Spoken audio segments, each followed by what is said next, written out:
Assalomu alaykum. Rodiger motor ilovasidan foydalanuvchilar uchun foydali xizmatni ishga tushirdik. Endilikda avtomobilning maxsus davlat raqamidan foydalangan holda avtosignal bo'limidan bevosita avtomobil egasi bilan to'g'ridan-to'g'ri bog'lana olasiz.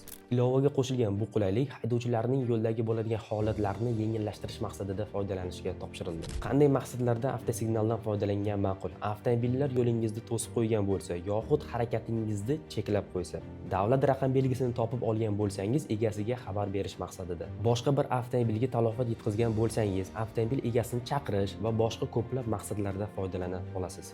Diqqat! Rodiger motor ilovasi orqali boshqa bir transport vositasining egasi bilan bog'langaningizda barcha suhbatingiz yozib olinadi va barcha javobgarlikni o'z zimmangizga olgan bo'lasiz. Ushbu ilovadan foydalanganda yana nimalarni bilishimiz zarur?